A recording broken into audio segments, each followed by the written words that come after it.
Terus soalnya ya. Bagaimana cara membangun jejaring yang autentik dan juga bermakna? Itu maksudnya kolaborasi sama OKM lain. Basicnya OKM itu kan alam. Jadi mungkin kalau misalnya kita berkolaborasi dengan OKM lain, ketika satu OKM akan mengadakan suatu kegiatan yang berhubungan dengan alam, mungkin bisa ya berkolaborasi dengan kita gitu. Kayak misalnya kemarin tuh kita rafting yang turunnya itu ya kan di apa namanya PKKMBL kan dari BEM. Nah itu bisa salah satu cara buat kolaborasi antara si BEM dan Baharu gitu. Kolaborasi dengan KM ya. Lalu pertanyaan nomor ketiga, apa langkah terbaik untuk menyelesaikan konflik tanpa merusak hubungan antara anggota KM Baharu? Segala suatu konflik di suatu KM menurut saya kita cari dulu akar masalahnya di mana gitu.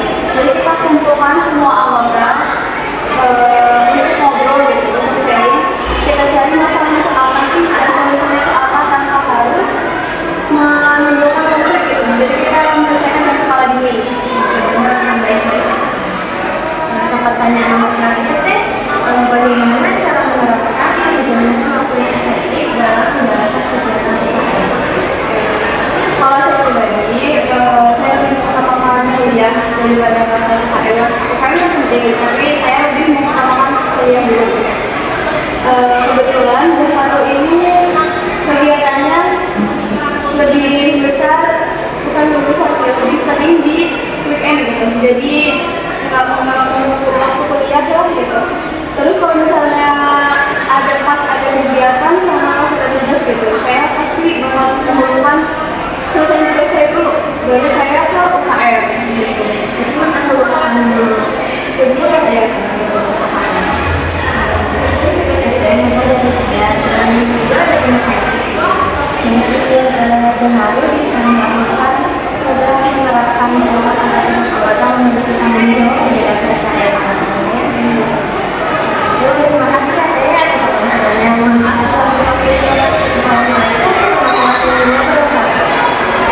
Halo semuanya, perkenalkan nama saya Naswa Wulia dari kelompok 16 Lari Kosmo. Di sini saya sudah bersama dengan Teteh Sundari dari UKM Badminton. Jadi di sini saya akan melakukan wawancara untuk memenuhi tugas dari KO. Jadi langsung saja ke pertanyaan yang pertama ya Teh. Mengapa penting bagi organisasi untuk memiliki kekompakan dan kemampuan beradaptasi di era sekarang? Buat UKM Badminton sendiri itu kayak kerjasama, kemudian kayak tanggung jawab, dan kayak setiap anggota itu punya ruang ya buat berpendapat atau berkomunikasi, kayak berkontribusi sama apa sesuai kemampuannya aja gitu. Dan selain itu juga perkembangan sekarang kan kita lebih ke sosmed ya, sosial media gitu. Jadi lebih meningkat dan juga mungkin kayak menjadi biar solid atau apa, paling itu kepercayaan aja ya buat Saling menjaga. Lalu untuk pertanyaan yang kedua, bagaimana cara membangun jejaring yang autentik dan juga bermakna? buat itu apa ya, kalau UKM badminton itu kayak menjadi kerjasama dengan pihak internal seperti BEM atau UKM lainnya gitu. Terus kemudian kayak serta kayak komunitas gitu, tujuannya untuk kita kayak kita kawan-kawan seperti mengikuti lomba-lomba gitu atau sparring gitu. Tapi kalau di UKM badminton sendiri lebih ke latihan rutin ya, setiap itu ada dijadwalin setiap apa namanya tuh, setiap ada kegiatan atau apa gitu. Dan UKM badminton juga udah dijadwalkan di setiap hari Senin itu selalu latihan. Yang dilakukan kolaborasi ya. Lalu ada pertanyaan ketiga, apa langkah terbaik untuk menyelesaikan konflik tanpa merusak hubungan antar anggota UKM badminton? Cuma di badminton kita lebih kayak mengutamakan awal itu kita perbincangin dulu atau gimana saling menghargai dulu gitu. Kenapa masalah itu bisa muncul gitu kan, kita menyelesaikan itu secara keluarganya kayak musyawarah dulu, terus kayak dari pengurus atau dari ketua atau dari anggota yang lainnya juga kayak berperan sebagai apa ya, mencari solusi atau gitu, nggak berpihak ke sebelah pihak apa gitu. Jadi kayak sama-sama nyelesainnya bareng-bareng gitu. Jadi yang tadi saling kasih pendapat gitu, saling kasih saran gitu, karena terus buat apa ya, sikap saling menghargai dalam anggota tuh agar bawa emosi dalam melakukan masalah sebagainya. Intinya saling merangkul ya. Lalu ada pertanyaan yang keempat, bagaimana cara menerapkan manajemen waktu yang efektif dalam menjalankan kegiatan UKM badminton? Kalau UKM badminton sendiri itu lebih kayak menyusun jadwal latihannya, seperti kayak setiap anggota itu kayak diingatin lagi gitu pentingnya apa, berkontribusi setiap ada kegiatan atau latihan rutin gitu. Terus kayak mempererat hubungan aja gitu antara anggotanya, terus kayak saling percaya, menyebabkan kayak suasana pecah suasananya tuh kayak jadi kayak nggak ada beban gitu, kita happy aja gitu. Seru ya tanya. Join badminton. Saya cukup sekian wawancara. Maaf untuk waktunya tuh.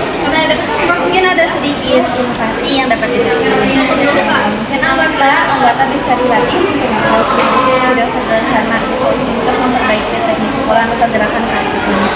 Terima kasih banyak. Join badminton ya, join. Assalamualaikum warahmatullahi wabarakatuh.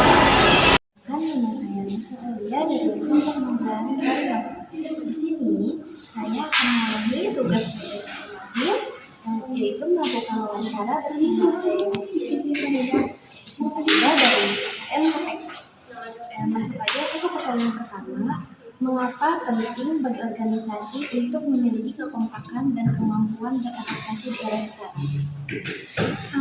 Karena kalau misalkan di organisasi itu harus bekerja sama dalam tim ya, harus saling juga, saling kerjasama gitu, gak bisa masing-masing.